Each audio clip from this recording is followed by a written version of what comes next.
우리 기도하겠습니다. 참 좋으신 하나님 아버지 감사합니다. 우리 다솜 가족들 또 수요일 날 모여 함께 예배로 나아갈 수 있도록 도와주셔서 감사합니다. 이 예배 시간 가운데 우리 주님이 함께하여 주셔서 하나님의 사랑을 느끼게 하시고 하나님이 우리를 향해 행하신 일들을 하나하나 깨닫게 하셔서 하나님을 향한 깊은 사랑과 은혜가 다시 회복되는 이 시간 되게 도와주시옵소서. 주의 성령님께서 우리와 함께해 주실 줄로 믿으며 예수님의 이름으로 기도하옵나이다. 아멘. 우리 같이 너 어디 가든지 찬양하겠습니다.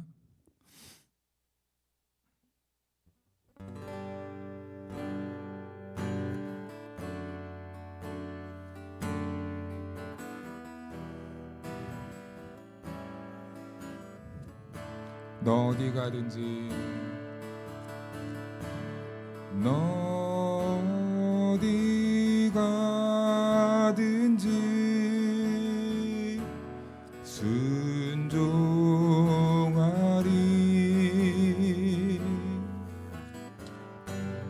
너 어디 있든지 충성하라.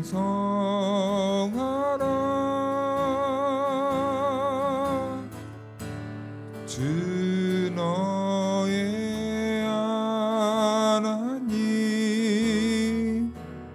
왕 되신 주 영원히 주님만 찬양하리. 나 어디 가든지 나 어디 가든지 순종하리.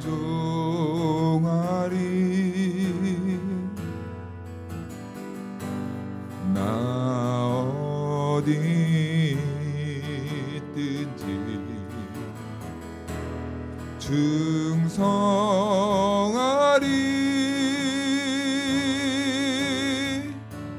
주 나의 하나님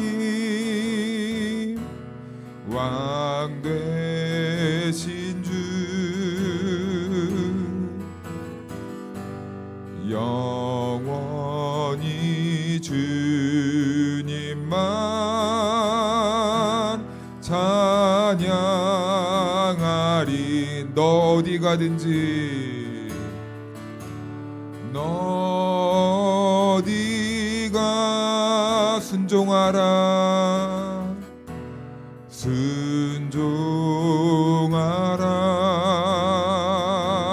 순종하라. 너 어디 있든지 충성하라. 충성하라.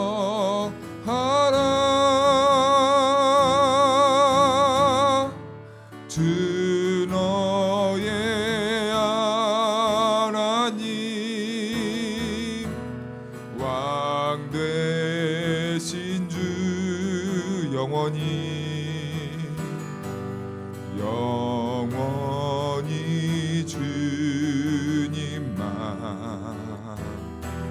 찬양하라. 나 어디 가든지 나 어디 가든 순종하리. 순종하리. 나 어디 있든지 나 어디 충성하리. 충성하리. 주 나의 하나님 주 나의 하나님 왕 되신 주 영원히 주님만 찬양할. 우리 1절 다시 한번 찬양할까요? 너 어디 가든지 너 어디 가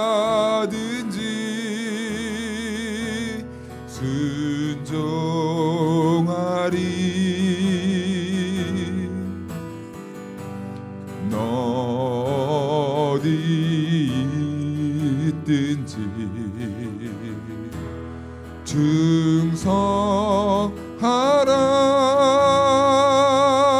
충성하라. 주 나의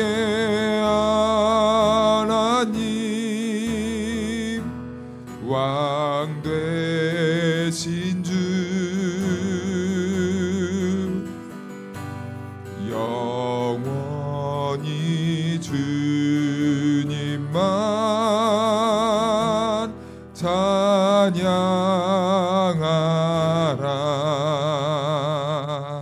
할렐루야. 아멘. 우리 이 시간 손뼉 치며 찬양하겠습니다. 슬픈 마음 있는 사람 예수 이름 믿으면 영원토록 변함없는 기쁨. 한 번 더. 슬픈 마음 있는 사람 예수 이름 믿으면 영원토록 변함없는 기쁨. 마음. 예수의 이름은 세상의 소망이요 예수의 이름은 전국의 기쁨일세. 거룩하신 주의 이름 너의 방패 삼아라. 환난 시험 당할 때에 주께 기도드려라. 예수의 이름은 세상의 소망이요 예수의 이름은 전국의 기쁨일세. 존귀하신 주의 이름 우리 기쁨 되도다. 주의 품에 안길 때에 기뻐 찬송 부르리. 아멘. 예수의 이름은 세상의 소망이요 예수의 이름은 전국의 기쁨일세. 우리 갈 길 다간 후에 보좌 앞에 나가 왕의 왕께 경배하며 면류관을 드리리. 예수의 이름은 세상의 소망이요 예수의 이름은 전국의 기쁨일세. 슬픈 마음 있는 사람 예수 이름 믿으면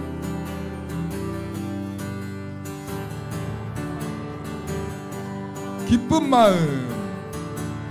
예수의 이름은 세상의 소망이요 예수의 이름은 전국의 기쁨일세. 거룩하신 주의 이름 너의 방패 삼아라.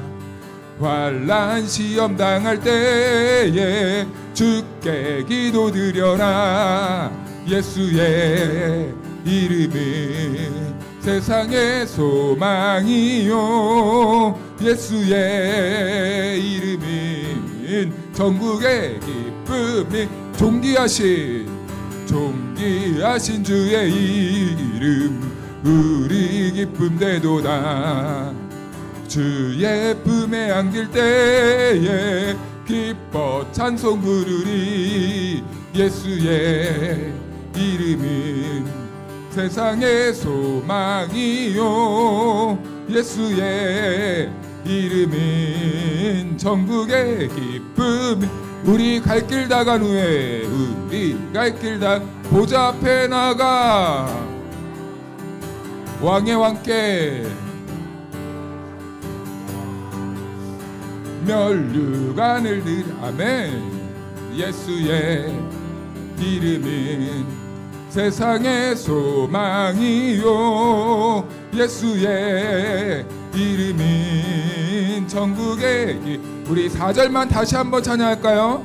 우리 갈 길 다 간 후에 보좌 앞에 나가 왕의 왕께 경배하며 면류관을 드리리.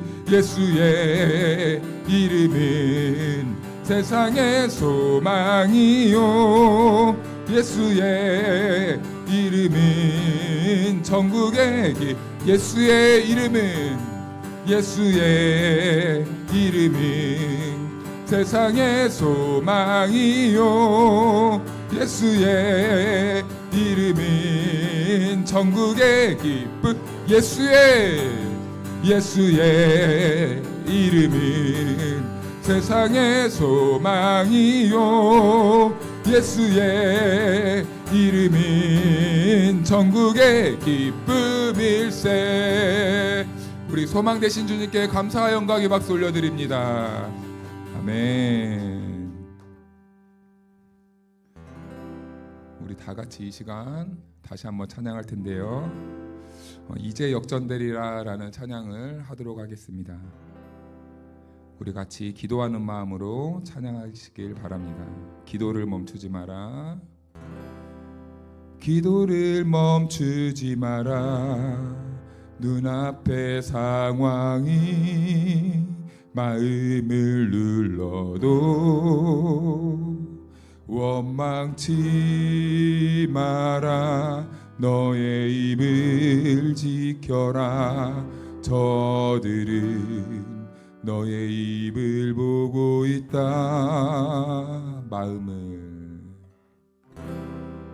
마음을 뺏기지 마라.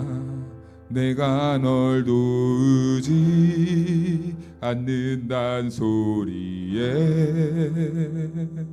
너의 모든 게 불리해도 너는 기도를 계속해라. 너 기도를 멈추지 마라. 내가 너의 그 모든 상황을 바로 역전시키리니 너 기도를 멈추지 마라. 내가 잠시도 쉬지 않고 모든 걸 지켜보고 있으니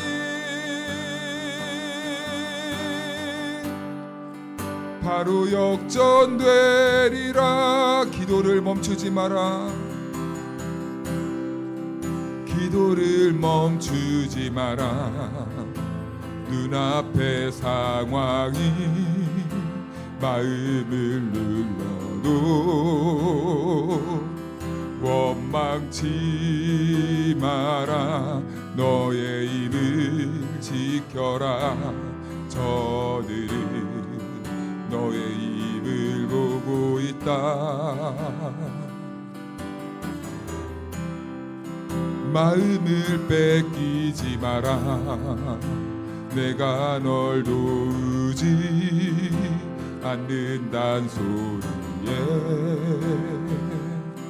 너의 모든 게 불리해도 너는 기도를 계속해라.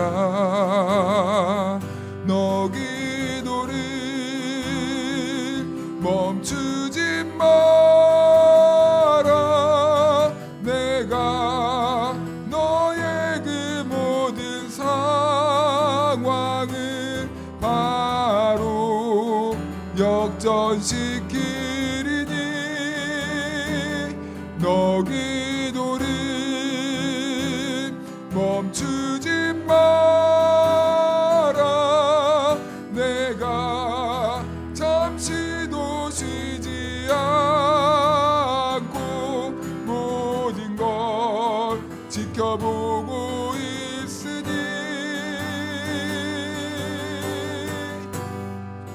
바로 역전되리라.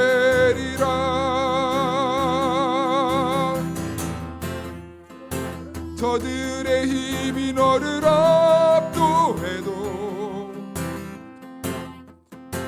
저들의 힘이 내 숨을 조여도 너는 보리라.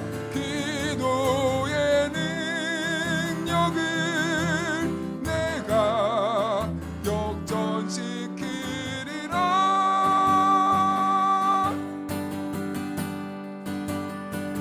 너 기도를 멈추지 마라.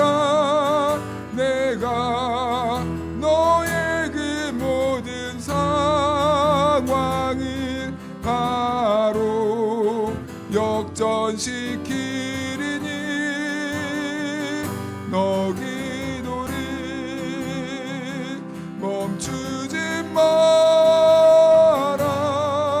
내가 잠시도 쉬지 않고 모든 걸 지켜보고 있으니 바로 역전되리라.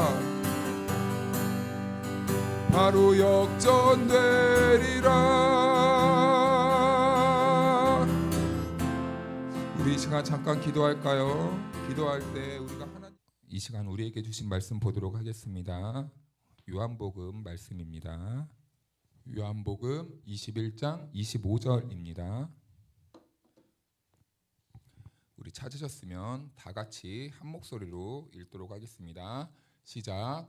예수께서 행하신 일이 이 외에도 많으니 만일 낱낱이 기록된다면 이 세상이라도 이 기록된 책을 두기에 부족할 줄 아노라. 아멘.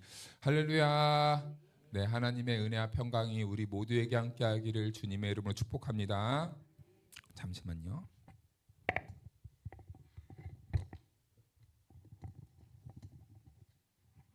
네, 우리가 지난주에 이어서 두 번째 시간을 맞이하고 있는데 오늘은 예수님은 어떤 일을 했습니까? 라는 것에 대해서 우리가 말씀을 함께 공부해 보려고 합니다.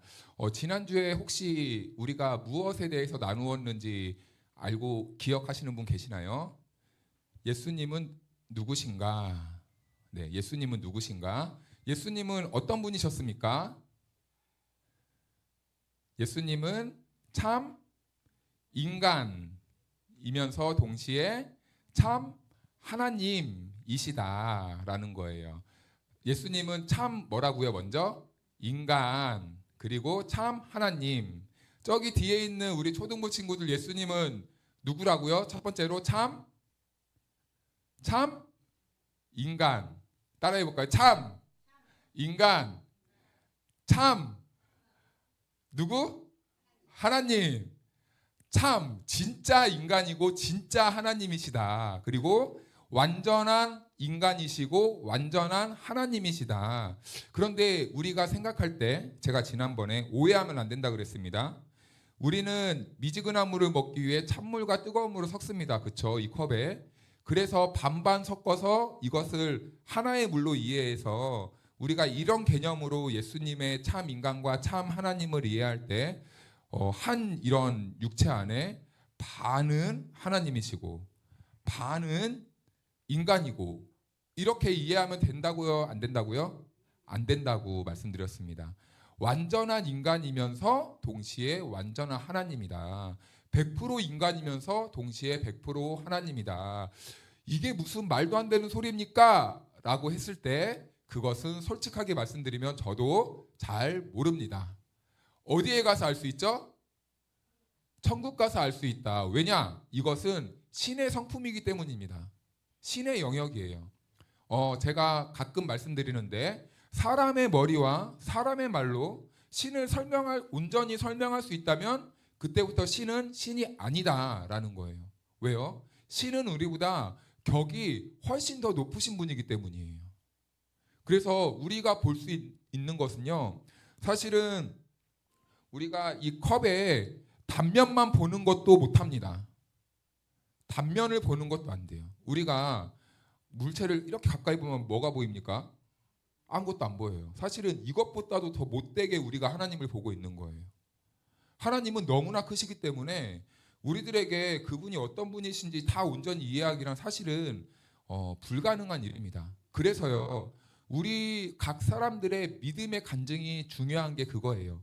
왜냐하면 내가 알고 있는 하나님은 하나인데 내가 모르는 하나님을 우리 박경희 집사님이 알고 있어요. 그러면은 나와 박경희 집사님의 지식이 합쳐지면 어떻게 돼요? 하나님을 2개만큼 아는 거예요. 자, 그러면은 우리 박경희 집사님과 또 우리 이재숙 집사님이 알고 있는 것과 우리 셋이 알고 있으면 하나님을 몇 개 아는 거예요? 몇 개만큼? 3개만큼 알 수 있는 거예요. 자, 이래서 우리가 신앙의 공동체가 참 중요한 거예요. 내가 알지 못하는 하나님을 우리가 풍성하게 알고 누릴 수 있기 때문에. 내가요, 너무 힘들어요. 그런데 어떻게 할 줄 몰라요. 그런데 옆에 있는 우리 이혜자 집사님이 저한테 오시더니 그럴 때는 기도 한번 해봐. 툭툭 등을 쳐주고 가면요, 기도? 아, 기도하면 되는구나 라는 것을 알게 돼요. 그때부터 내 신앙에 한 걸음 더 진보가 일어나게 되는 거죠. 자, 그러면은 우리가 공동체 생활하는 것은 그만큼 우리들에게 유익이고 하나님의 사랑을 받은 특별한 사람들이 누릴 수 있는 이 공동체 생활인 것이다 라는 거예요. 그래서 우리는 모이면은 뭐 하는데 힘써야 됩니까? 은혜를 나누는 데 힘써야 되는 거예요. 네. 우리 뭐 먹을까 뭐 마실까가 아니라 이번 주 어떻게 지냈어? 아, 나 많이 아팠는데 하나님께 기도했더니 나았더라. 나 이런 문제가 있었고 나 마음이 많이 어려웠는데 하나님이 나에게 이러한 길로 인도해 주시려고 나를 이렇게 여기까지 인도해 주셨더라 라는 고백을 하게 되면 우리가 그렇지, 도전받는 거예요. 나도 마음에 감춰진 어려움이 있는데 나도 기도 한번 해볼까? 이러한 마음이 생기면요, 그게 도전인 겁니다. 도전인 거예요. 그래서 우리 예수님은 참 인간이면서 동시에 참 하나님이다. 왜 참 인간으로 오셨는가? 우리의 모든 아픔과 어려움을 체휼하시려고, 몸으로 익히시려고. 왜요? 몸으로 익혀서 뭐 하시게요? 공감해 주시려고. 사람은 완전히 공감이 안 됩니다. 그런데요, 우리 예수님은 우리의 인간의 모든 아픔과 질고와 고통을 다 공감해 주세요. 그래서 그거를 어떻게 하시려고요? 우리 사람들은 그냥 듣고 그랬구나, 맞아, 나도 그랬었어 라고 이 정도만 되지만 우리 하나님은 참 하나님으로서 우리의 모든 어려움들을 완벽하게 치유해 주신다고요. 그래서 우리가 사람과의 대화 속에서 내 아픔을 털어놓는 것도 중요하지만 우리가 어떤 문제가 있고 어려움이 생기면 가장 먼저 찾아야 될 분이 누구입니까? 하나님을 찾아야 된다라는 거예요. 그런데 우리는 항상 신앙생활을 반대로 할 때가 있어요. 할 거 다 해보고 마지막에 누구한테 옵니까? 네, 천부의 의지 없어서 손 들고 옵니다. 손 들기 전에 와야죠.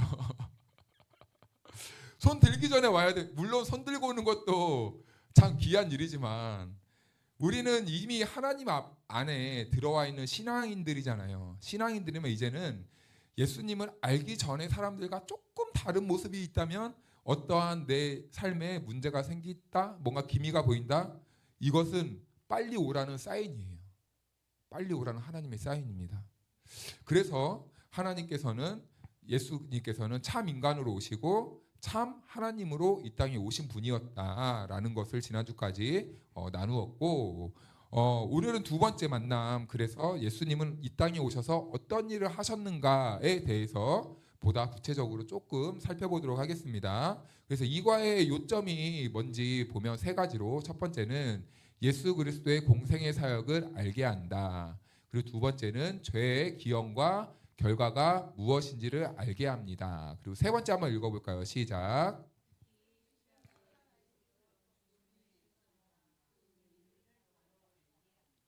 아멘. 네. 그 다음에 우리 이 내용에서는 어떤 내용을 배우게 될지 간략하게 줄거리를 한번 살펴볼까요?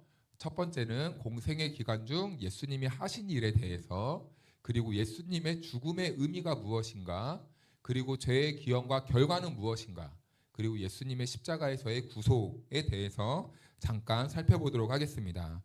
다 교재를 이렇게 유인물을 받으셨죠? 첫 번째 생각해 보기가 있습니다. 내가 생각하는 예수님은 어떤 분이신가? 우리 간략하게 한번 생각해 보셔도 되고 적어 보셔도 되고 한 1분 정도 나는 지금까지 예수님을 어떻게 알고 있었을까? 한번 생각해 보면 좋을 것 같습니다.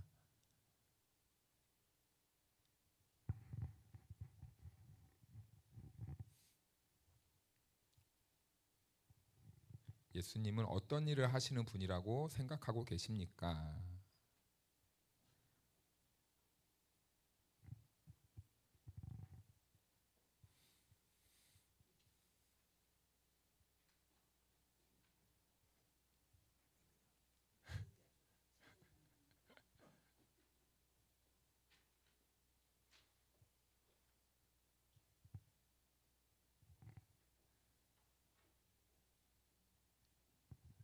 생각해 보셨습니까?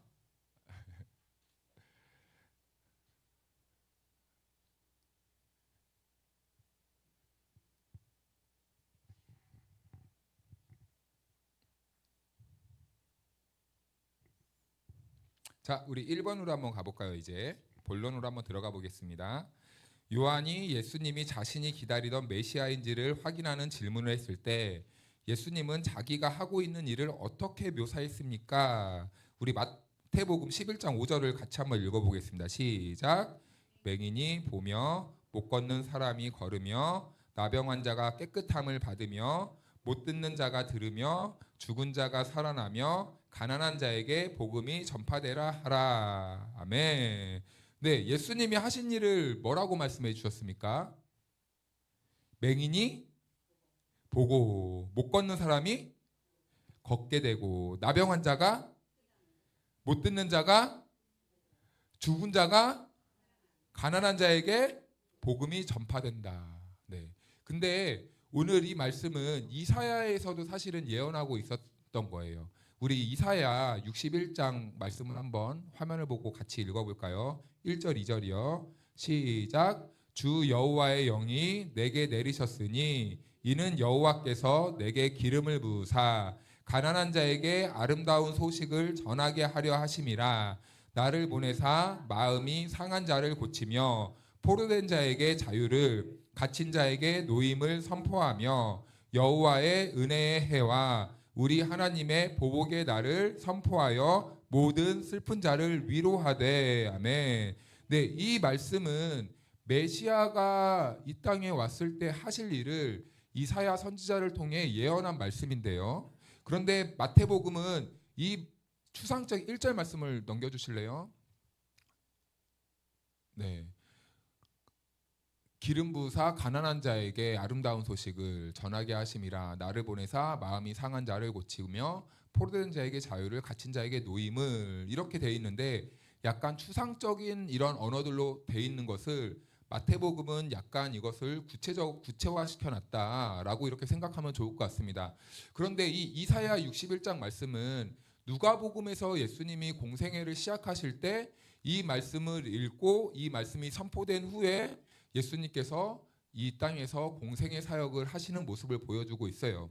이렇듯 예수님께서는 이러한 사명을 가지고 이 땅에 오셨는데 이 땅에 오셔서 하셨던 일이 맹인이 보며 못 걷는 사람이 걸으며 나병 환자가 깨끗함을 받으며 못 듣는 자가 들으며 죽은 자가 살아나며 가난한 자에게 복음이 전파된다 하라. 우리 예수님께서는 예언의 말씀에 따라 이 땅에 오셨고 예언의 말씀에 입각하여서 하나님께서 부여하신 사명을 온전히 이렇게 수행하신 분이 우리가 믿는 예수님이고 예수님이 이 일을 위해서 이 땅에 오셨다라는 거예요. 그래서 우리 예수님은 우리의 이 영혼의 질병도 치유해 주시고 그리고 영혼의 구원도 해주시지만 이 땅에서의 살아갔을 때 우리의 육체적인 모든 어려움과 이런 질병들 또한 우리 주님께서는 고쳐주시는 분이시다라는 것을 깨닫게 되는 거예요. 그래서 오늘 예수님을 이런 일을 위해서 이 땅에 오셨다. 그런데 우리가 맹인이 보게 되고 못 걷는 사람이 뭐 걷게 되고 나병 환자가 나음을 얻고 죽은 자가 살아나고 이런 질병들이 치유받는 것을 문자적으로 그대로 해석할 수도 있지만 사실은 이것은 또 영적인 의미로도 우리가 해석할 수 있어요. 예를 들면은 맹인이 눈을 딱 떴다라는 것을 우리가 영적인 의미로 이해할 때 우리는 청각장애인이 세상을 환하게 보았다라고 이렇게 이해하는 경우도 있지만, 그런데 영적인 의미에서는 이것을 어떻게 이해하냐면 우리가 지금까지는 하나님의 세상을 보지 못하고 있었어요. 그래서 우리는 육체의 이 정욕에 우리의 시야가 쫙 가려가지고 육체적인 세상만 보고 있었습니다. 그런데요, 주의 성령이 내 안에 딱 임하니까 육체의 이 시야들이 다 걷어지는 거예요. 그 다음부터 영적인 눈을 가지고 무엇을 보게 됩니까? 이 세상을 살아가지만 하나님의 나라를 보게 되는 거예요. 그러면서 우리는 보지 못했던 것에 대해서 눈을 뜨게 됩니다. 그래서 맹인이 눈을 떴다라는 이 의미는, 그래서 영적으로 해석할 때는 지금까지 내가 보지 못했던 이 세상을 보게 되는 것. 안진뱅이가 일어났다는 것은 무엇입니까? 지금까지는 죄의 자리에서 꽉 묶여가지고 우리가 그 자리에 안진뱅이처럼 눌러 앉아 있었어요. 그런데 주의 성령께서 우리에게 딱 오시자 우리의 그 앉은 자리를 일어날 수 있는 힘을 주신 거예요. 그래서 우리가 어디로 가게 됩니까? 주의 길로 걸어갈 수 있는 이 튼튼한 영적 다리를 주시는 겁니다. 그래서요, 이것을 문자적으로도 이해할 수 있으나 우리는 보다 더 근본적으로 영적인 차원에서 이해한다면 이 말씀은 이러한 의미구나라는 것을 깨닫게 돼요. 그래서 우리가 이러한 그 성령을 받는 것은 매우 중요한데요. 세상을 바라볼 때 똑같은 세상을 살아가지만 다른 인생을 살아가게 됩니다. 예를 들면 사람들이 영적인 눈이 어두운 사람들은 이 세상이 타락하고 그리고 불가능해 보이고 가능성 없어 라고 생각하지만, 영적으로 눈이 반짝 뜬 사람들은 똑같은 공간에 있고 똑같은 상황 속에 있어도 살아계신 하나님과 하나님의 나라를 보기 때문에 해석하는 관점이 달라요. 사람들은 더 이상 안 돼, 끝내자, 포기하자 라고 말할 때, 살아계신 하나님을 보고 살아계신 하나님의 나라에 눈을 뜬 사람들은 아니야 라고 말할 수 있는 거죠. 희망이 있어. 이것은 내 인생을 바라볼 때도 마찬가지입니다. 세상의 관점에서 볼 때는 내 인생은 망했어요. 그런데 하나님의 관점에서 볼 때는 아니야. 아직까지 하나님이 내가 이 땅에서 사명이 남아있기 때문에 나를 지금 이렇게 든든하게 붙잡고 있으니 나는 주님이 부르시는 그날까지 주만 믿고 걸어갈 거야. 이 희망을 보게 되는 거예요. 왜요? 주를 바라보는 눈이 열렸기 때문에.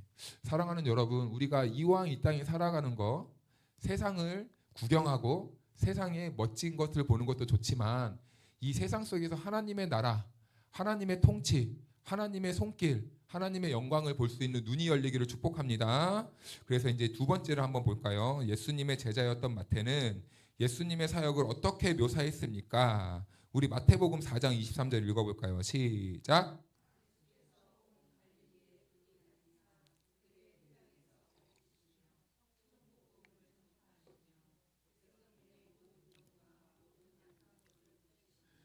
아멘. 네, 예수님이 이 땅에 오셔서 했던 사역 3대 사역이 있습니다. 첫 번째는 가르치시고, 두 번째는 전파하시고, 세 번째는 고치시고입니다. 가르치고, 전파하시고, 고치시고. 네, 첫 번째는 그래서 예수님께서는요, 이 회당에서 가르치셨어요. 이것은 왜 그런가? 이것은 교사의 역할을 하는 겁니다. 영적으로 무지한 사람들에게 하나님의 말씀으로 그들의 영혼을 깨우는 일을 하셨던 거예요.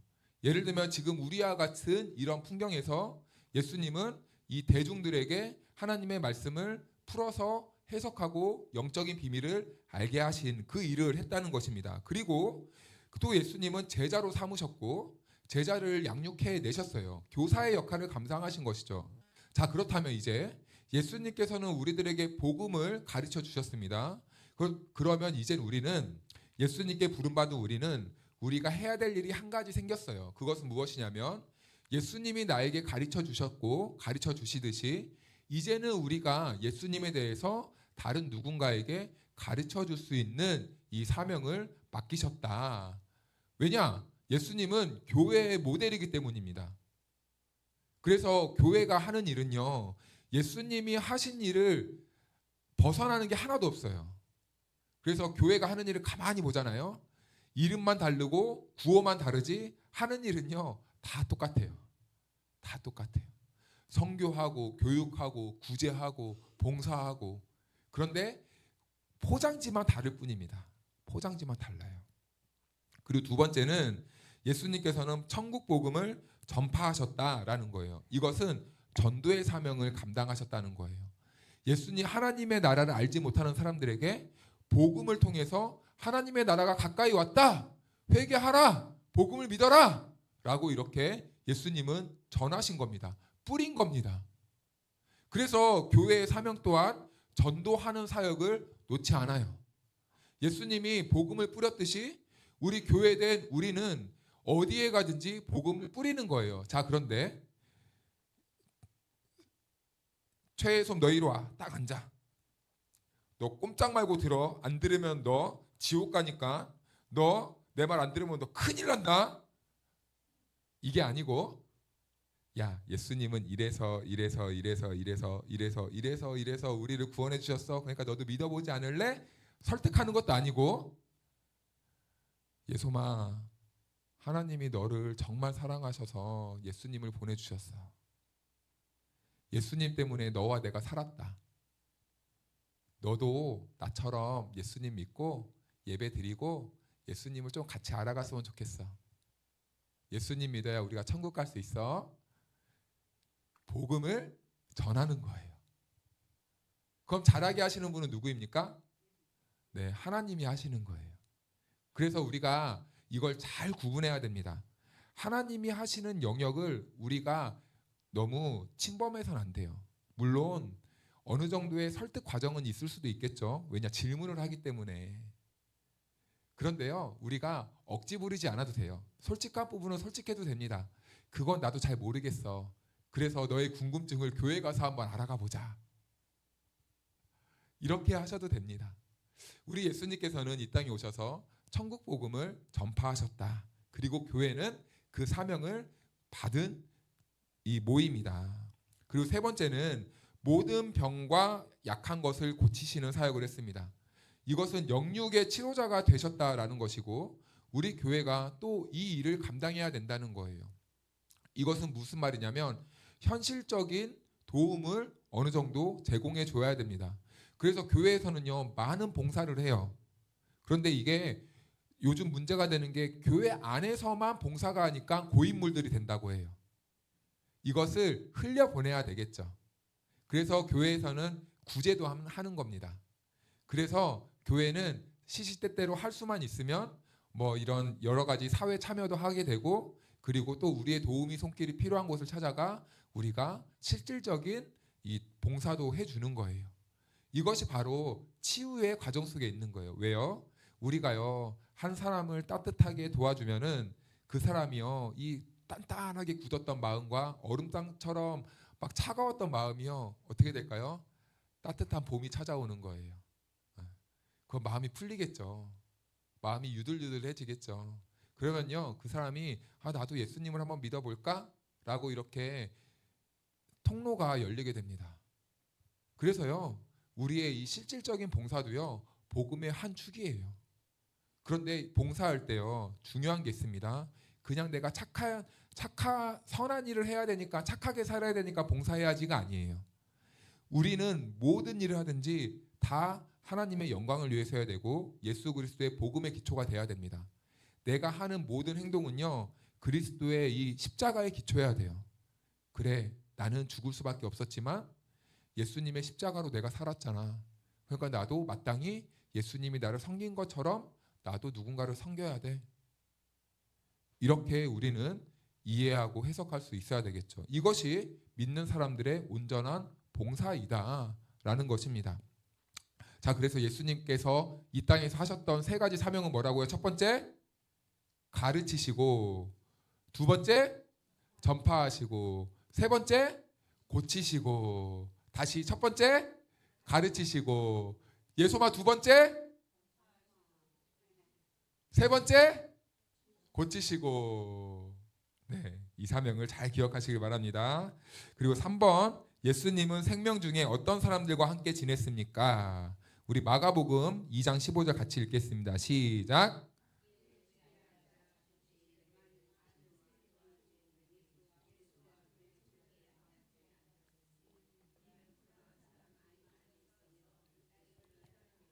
아멘. 자, 여기서요. 중요한 말이 하나 있습니다. 예수님이 물론 세상에 오셔서 어려운 사람들에게 복음을 뿌렸지만 예수님이 실질적으로 이렇게 도움을 행한 사람들을 보면 예수님을 어떻게 한 사람들에게 도왔습니까? 따르는 사람들. 따르는 사람들. 우리 예수님은 그런 면에서는요. 이걸 뭐라고 하죠? 제가 갑자기 단어가 생각 안 난다. 이 모든 사람들에게 공평하게 지급하는 거? 이걸 뭐라고 하죠? 제가 단어가 생각 안 났다. 우리 예수님은 생각보다 좀 편협적인 면도 있어요. 모든 사람을 위해서 자기 목숨을 내어주신 건 마찬가지지만 밀접한 관계에 있어서는 자기 자신을 따르는 사람들, 이 따르는 사람들에게 예수님은 대화도 해주시고 그리고 친구도 되어주시고 이런 모습을 보여주는 이런 대목입니다. 그래서 예수님은 그 당시에 이 세리들, 이 죄인들, 그리고 창녀들, 고아들, 과부들 뭐 이런 사람들의 친구가 되어주셨다라는 거예요. 그러니까 예수님을 따르는 사람들은 대부분요 이런 사람들이었다는 거예요.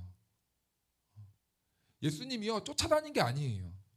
너 이리 와봐, 내 제자가 돼봐, 일로 와봐, 제발 좀 와줘, 이게 아니에요.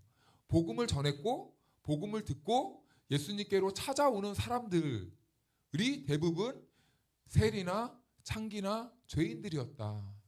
그래서 예수님은 그 오는 사람들을 세상의 권력자들과는 다르게 세상의 왕들은 그런 사람들이 오면 어떻게 합니까? 어이 저리 가 저리 가. 대제사장과 서기관과 바리새인들 같은 경우에는 야 부정하게 너 저리 가 저리 가 이러는데 우리 예수님은 그렇게 소외되고 인정받지 못하는 사람들이 찾아왔을 때 자기의 품으로 안아주시는 이 모습을 보여주고 있게 되는 거죠. 자, 그렇다면 이 당시에 세리는 세금을 징수하는 사람들인데 사람들의 인식에는 어떻게 이해를 했냐면 강도였어요. 강도. 자기 민족의 혈세를 더 많이 부과해서 착취했어요. 그래서 자기의 부를 더 키워나갔습니다. 그래서 이 세리의 가족들은요, 가족들까지도 이 유대인의 이 사회, 이 모임에 참여하지 못했어요. 완전 격리입니다. 격리. 왕따. 그리고 반역자로 이 멸시와 천대를 받았습니다. 그리고 당시 죄인들은요, 이게 조금 참 마음 아파요. 죄인들을 어떻게 규정했냐면 바리새인들과 서기관들이 이 정해놓은 이 전통과 율법과 규칙들이 있습니다. 그런데요, 이것을 지키지 못하면요, 다 죄인이었어요. 저주받은 사람이었어요. 그러면 주로 어떤 사람들이 못 지키는가? 천민들, 서민들, 하루 벌어 하루 먹고 살기 힘든 사람들, 이런 사람들이 이 서기관과 바리새인들의 율법, 이 전통을 지키지 못했습니다. 실예로 안식일만 해도 안식일에 일하지 말라. 그래서 나름대로 어느 정도 뭐 1km 이상 뭐 건너면 안 되고 뭐 여러 가지 규정들을 막 적어놨습니다. 그 규정들만 해도 안식일 규정만 해도 1156가지가 된대요. 안식일 하나, 이 계명에 대한 준수해야 될 상황들만. 그런데 하루 벌어 하루 먹고 살기 힘든 사람들이 그것을 지키면 인생이 그냥 망하는 거예요. 그러니까 이것만 보아도 너무 서민들과 이 대제사장들과 이 거리감이 있었다. 그런데 이 대제사장들과 서기관들이 그런 천민들과 서민들의 삶을 보면서 아이고 저 믿음 없는 사람들 안식일도 안 지키고 저럴 줄 알아? 저거 죄인이야 죄인. 그런데 우리 예수님은 안식일을 생명을 살리는 날이었습니까? 아니면은 율법을 잘 지켜서 검사하는 날이었습니까? 생명을 살리는 날이었죠. 그런데 서기관들과 바리새인들은 이 규칙을 잘 지키나 검사하는 꼭 반에 있는 얄미운 반장과 같은 역할을 했어요. 그래서 선생님 오면 내가 일러야지. 이런 역할을 하고 있었던 겁니다. 그러니까 이 천민들과 이 서민들이 참 힘들었어요. 정말 힘들게 살았습니다. 그런데 예수님은 그렇게 소외받고 따돌림 당하고 정말 이 많은 짐을 가지고 힘들게 살아가는 사람들이 찾아왔을 때 어떻게 해주셨어요? 위로해 주시고 격려해 주시고 고쳐 주시고 필요를 채워 주시고 가르쳐 주시고 참 평안을 주시고 하나님 나라의 기쁨을 회복시켜 주는 일을 하셨다라는 것입니다. 그래서 4번을 보면 이와 같은 생애를 보낸 예수님에 대해 당신은 무엇을 느낄 수 있습니까? 예수님의 생애에 어떤 면이 당신에게 감명을 줍니까? 이것은 이제 개인적으로 우리가 질문에 답하는 건데 지금까지 우리가 나눴던 이 내용들을 보면 구약에 예언된 메시아의 사역이 무엇이었는가를 아까 우리가 이사야의 말씀과 마태복음 말씀을 보았고 그리고 공생애의 사역 3요소가 뭐라고 했죠? 가르치시고 전파하시고 고치시고 이 사명을 우리가 나눴고 그리고 방금 우리가 예수님은 소외된 자들의 친구가 되어주셨다. 이런 여러 가지 예수님의 이 모습들을 보았을 때 내가 지금 현재 살아가고 있는 삶에서 어떤 면이 가장 와닿고 예수님의 도움이 필요한지 이런 부분들을 좀 생각해 보면 좋을 것 같습니다. 그리고 5번 아름답고도 위대한 생애를 보낸 예수님은 마지막으로 어떻게 죽었습니까? 예수님은 이렇게 참 멋있고 아름답게 그리고 참 인간적으로 봤을 때는 이 하나의 성인으로서 정말 모든 인간의 본이 되게 사셨는데 그의 결과는 참 아이러니한 결과였다라는 것이죠. 뭐 다른 성인들은 열심히 살고 인간답게 살고 아름다운 이런 철학들을 전하고 했을 때 많은 사람들이 존경하고 추앙하고 대접하고 섬기기까지 했는데 우리 예수님은 하나님 나라의 복음을 전했는데 그 결과가 참 아이러니한 결과였다라는 겁니다. 우리 마가복음 15장 15절 말씀 한번 읽어볼까요? 시작.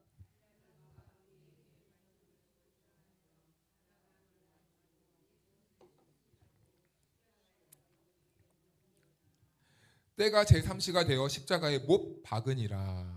아멘. 결과는 무엇이었습니까? 십자가에서 못 박혔다.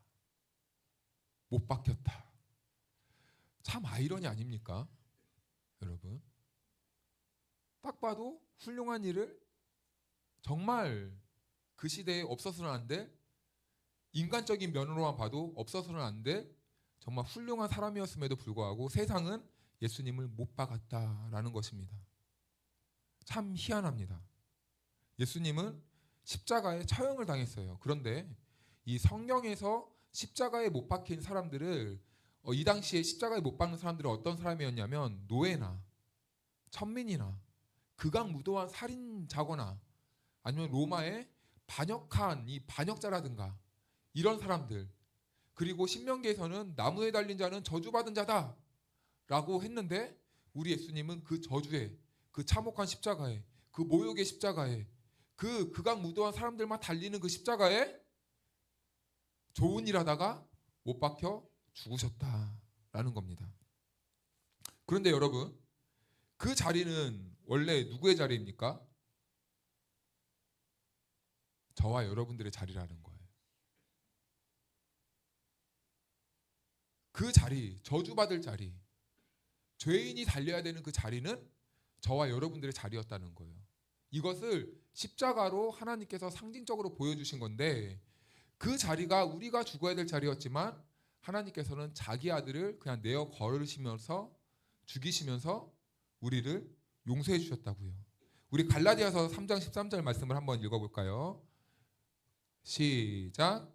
그리스도께서 우리를 위하여 저주를 받은 바 되사 율법의 저주에서 우리를 속량하셨으니 기록된 바 나무에 달린 자마다 저주 아래에 있는 자라 하였음이라. 아멘.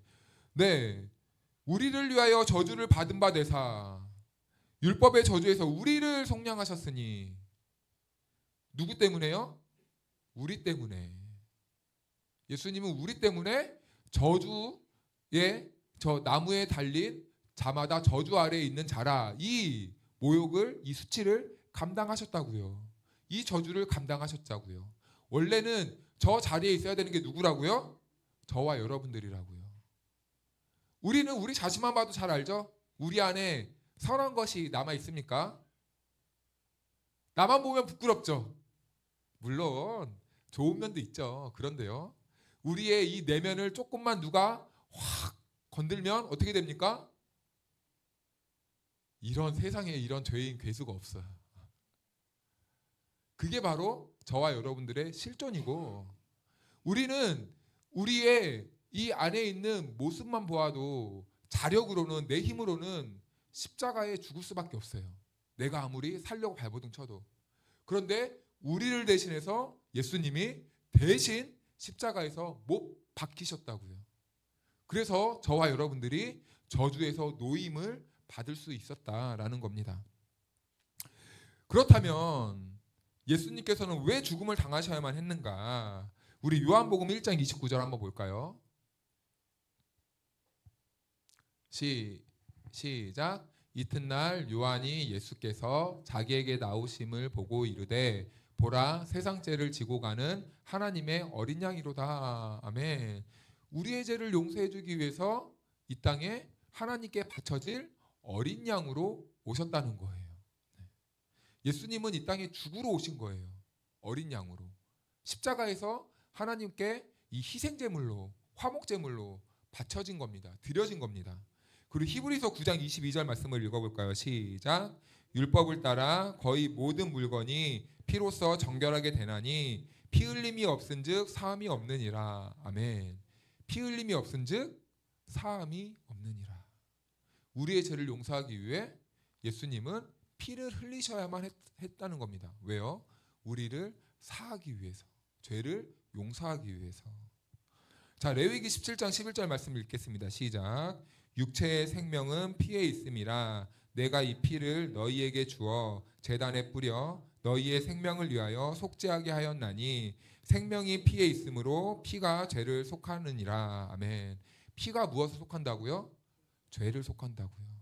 구약에는 짐승의 피였지만 신약에서는 이 땅에 어린 양으로, 그러니까 한마디로 구약 표현으로 하면은 짐승으로 오신 예수님이 우리의 죄를 모두 다 덮어 쓰시고 우리를 위해서 십자가에서 피 흘리심으로 우리의 모든 죄를 그냥 용서해 줄게, 이거예요.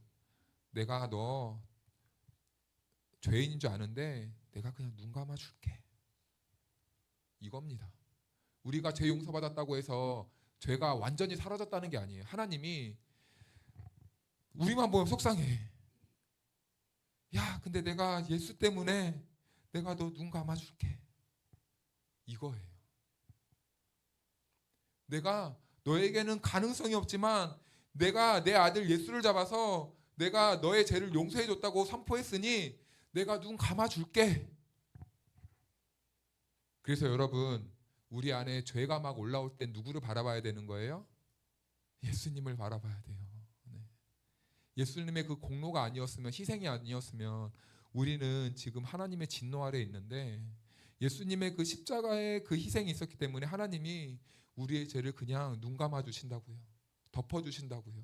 용서해 주시는 거라고요. 우리가 의로워서요? 아니요.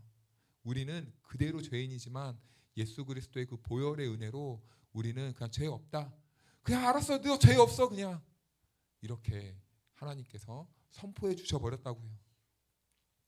그래서 6번 보면은 예수님의 죽음은 그 당시 여느 정치범의 죽음과 별로 다를 것이 없었습니다.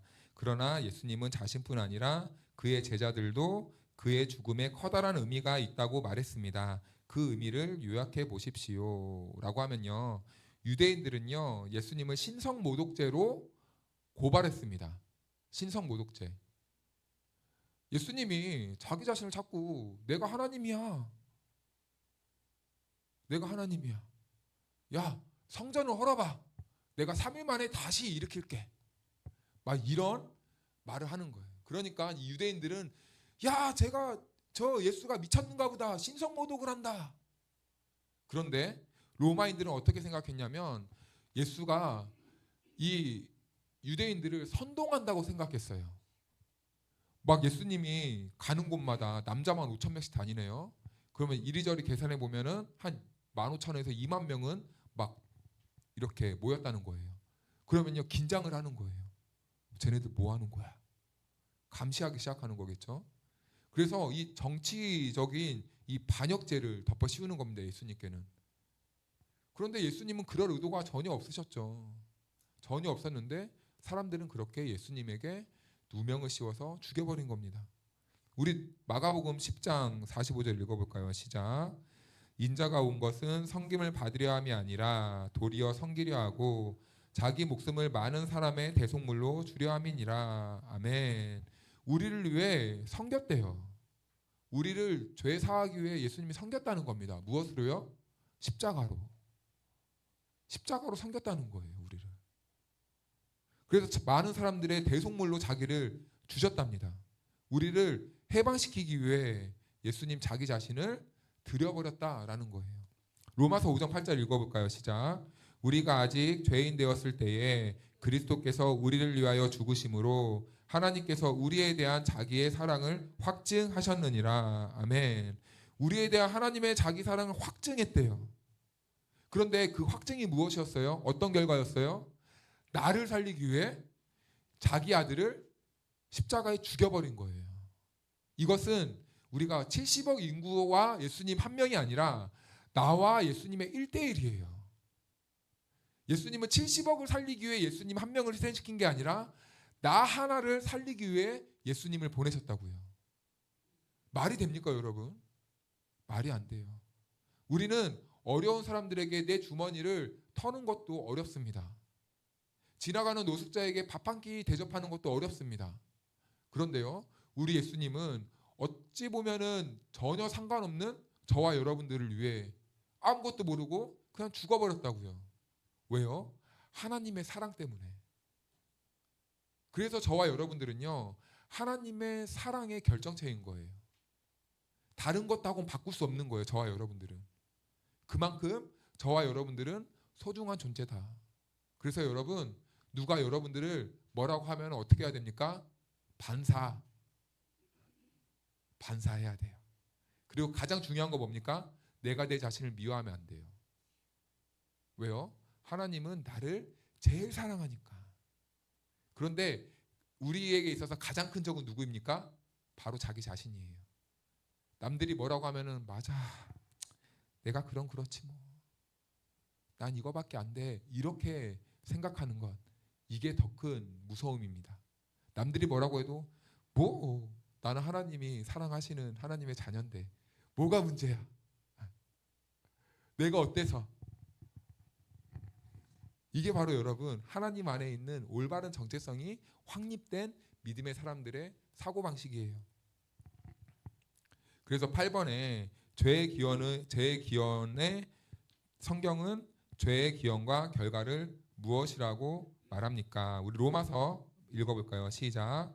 모든 사람이 죄를 범하였음에 하나님의 영광에 이르지 못하더니 그 다음이요. 그러므로 한 사람으로 말미암아 죄가 세상에 들어오고 죄로 말미암아 사망이 들어왔나니 이와 같이 모든 사람이 죄를 지었으므로 사망이 모든 사람에게 이르렀느니라. 아멘. 네, 죄의 기원은 우린 다 알고 있죠. 아담과 하와가 선악과를 따먹은 사건, 뱀의 유혹으로.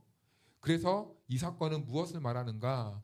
하나님 중심의 삶에서 자기 중심의 삶으로 사람이 바뀌게 된 겁니다. 네. 그래서 이제 하나님을 떠나버리죠. 자기가 살 길을 개척하는 거죠. 그런데 이게 죄라는 거예요. 하나님의 뜻에서 빗나간 삶을 사는 것, 자기 중심으로 사는 것. 그 결과가 무엇인가? 인간은 하나님의 영광에 이르지 못하게 됩니다. 그리고 두 번째는 죽음을 피해갈 수 없게 되었습니다. 그리고 세 번째는 영원한 죽음을 맞게 됩니다. 하나님의 영광이란 무엇인가? 태초에 하나님께서 우리를 창조하셨던 그 모습, 생명이었던 그 모습. 그리고 두 번째는 우리가 그리스도가 이 땅에 오실 때 회복되어야 할 신부로서의 그 거룩한 모습, 이 모습을 완전히 상실하게 되었다는 거예요. 죄가 들어옴으로부터 하나님과는 거리가 먼 인생을 살게 되었다는 겁니다. 그리고 두 번째는 이 범죄로 인해 죽음을 피해갈 수 없게 되었는데요. 사람은 영적으로 죽게 되었습니다. 그래서 하나님과 인격적인 교제가 단절되었어요. 그래서 예수님께서 이 땅에 오신 이유를 바울은 에베소에서 이렇게 말하는데요. 우리 같이 한번 볼까요? 그는 허물과 죄로 죽었던 너희를 살리셨도다. 원래 죄로 인해서 우리는 하나님과 단절되었는데 예수님이 우리를 다시 살리셨다라는 거예요. 그리고 두 번째는 육체적인 죽음입니다. 이것은 우리가 연수가 다해서 죽게 되는 것을 말해요. 히브리서 9장 27절은 이렇게 말씀하고 있는데요. 한 번 죽는 것은 사람에게 정해진 것이요 그 후에는 심판이 있으리니 사람은 누구나 다 어떻게 됩니까? 죽어요. 피해갈 수 없는 진리입니다. 그런데 그 사람이 나중에 어떻게 됩니까? 심판대 앞에 선다는 거예요. 자, 그런데 죄를 가지고 심판대 앞에 서는 사람들은 어떻게 되는가? 그래서 세 번째로는 영원한 죽음을 맞게 됩니다. 우리 계시록 22장 11절 읽어볼까요? 시작. 귀 있는 자는 성령이 교회들에게 하시는 말씀을 들을지어다. 이기는 자는 둘째 사망의 해를 받지 아니하리라. 아멘. 죽어서 심판대 앞에 갑니다. 둘째 사망은 무엇입니까? 죄 짓다가 하나님 앞에서 너 심판, 지옥. 그런데 또 하나님의 말씀을 잘 붙잡고 산 사람들은 똑같이 심판대 앞에 섭니다. 그런데요, 이 불지옥 심판이 아니라 천국으로 하나님께서 우리들을 인도해 가신다고 성경은 말씀해 주고 있는 것이죠. 그래서 영적으로 죽으면 육체적인 죽음이 있은 후에 우리가 영원한 심판을 받을 수밖에 없는 그런 존재가 될 수밖에 없다. 죄의 결과가 바로 이것이다라는 것입니다. 그래서 9번으로는 예수님이 십자가에서 피 흘려 죽으심으로 사람들의 죄 문제를 해결했습니다. 이 죄에 당신의 죄도 포함된다고 생각합니까? 그렇죠. 우리는 이게 전제가 되고 기초가 돼야 됩니다. 자, 그렇다면 그 외에 십자가의 피로 이 세상에 어떤 혜택이 베풀어졌습니까? 우리 에베소서 말씀을 읽어볼까요? 시작. 이제는 전에 멀리 있던 너희가 그리스도 예수 안에서 그리스도의 피로 가까워졌느니라. 그는 우리의 화평이신지라. 둘로 하나를 만드사 원수된 것 중 곧 중간에 막힌 담을 자기 육체로 허시고. 아멘. 네. 우리 인간과의 사이에서의 이 상호간의 화평을 우리 주님께서 허락해 주셨어요. 그래서 여러분, 교회는요, 갈라치게 하고 갈라지고 조각나는 모습이요 없어야 되는 게 정상입니다. 그래서 우리는요, 이 갈라치게 하려는 이 갈라지는 것을 어떻게 하려고 힘써야 됩니까? 봉합하는 데 힘써야 돼요. 하나로 만드는 데 힘써야 되는 거예요. 근데 이게 참 어렵죠. 이게 제일 어려운 것 같습니다. 하지만 예수님을 잘 믿는 사람들의 모습, 그 모임은요, 이 화평이 임해요. 사람과 사람과의 사랑이 싹트고 긍휼의 교제가 싹트고 이 정말 하나 되고 마음을 통하는 그런 관계로 하나님께서는 회복한다라는 겁니다. 우리 골로새서 1장 20절 말씀을 읽어볼까요? 시작. 그의 십자가의 피로 화평을 이루사 만물 곧 땅에 있는 것들이나 하늘에 있는 것들이 그로 말미암아 자기와 화목하게 되기를 기뻐하심이라. 아멘. 또 온 이 세상과의 화평이 이루어집니다. 우리만 화평해지는 게 아니라 하나님이 창조한 모든 것들과도 화목해지게 되는 거예요. 그래서요, 믿는 사람들은 사실은 자연을 아끼는 것도 마땅한 반응입니다. 동물들도 우리가 학대하지 않고 사랑하는 것도 그리스도인들의 올바른 이 세상을 살아가는 그 인격적 태도입니다. 왜냐하면 하나님께서 만든 것은 다 소중하기 때문에. 제가 예를 들면 장난감을 너무 좋아합니다. 그래서 막 장난감을 진열해 놨어요. 그런데 어떤 손님이 와서 내 장난감을 함부로 하는 거예요. 그러면은 그걸 보았을 때 제 마음은 어떻게 될까요? 찢어져요. 아무리 친한 친구들라도 우리 집에 와서 그릇을 막 마음대로 막 대충대충 하다가 그냥 와랑창 깨버렸어요. 기분이 나쁩니까? 안 나쁩니까? 나빠요. 네. 이 세상은 다 누구의 것입니까? 하나님의 것. 그래서요, 우리가 상대방을 아프게 하면요, 상대방도 아프지만 누가 먼저 아픕니까? 하나님. 왜요? 상대방은 누구입니까? 하나님의 것이에요. 우리는 이 원리를 잘 알아야 됩니다. 이 원리를 잘 한번 우리가 곰곰이 한 주가 남은 3일 동안 묵상해 보시다가 10번 문제는 집에 가서 숙제로 한번 해보시면 좋을 것 같습니다. 네, 우리 잠깐 시간이 많이 됐지만 우리 잠깐 기도할까요? 예수님께서는 오늘 무엇 때문에 오셨는지 다시 한번 곱씹으면서 연약한 나를 위해, 죽을 수밖에 없는 나를 위해 이 땅에 오셨잖아요. 그래서 우리들에게 화평을 허락해 주셨어요. 십자가로. 여러분, 이제는 우리가 무엇을 꿈꿔야 될까요? 정말 무엇을 간절히 우리가 소망을 해야 될까요? 이 시간 우리가 잠잠히 주님의 은혜 앞에서 머물면서 지금은 우리 구주 예수 그리스도의 크신 은혜와 우리 하나님 아버지의 측량할 수 없는 사랑하심과 보혜사 성령님의 교통하심과 충만하심이 오늘 예수님의 걸어가셨던 그 길을 다시 한번 따르기를 결단하고 화평하게 하신 예수님의 그 모습에 따라 우리도 다시 화목해지고 화평을 위해 살아가기를 결단한 모든 성도 위에 영원토록 함께해 주시기를 간절히 축원하옵나이다. 아멘.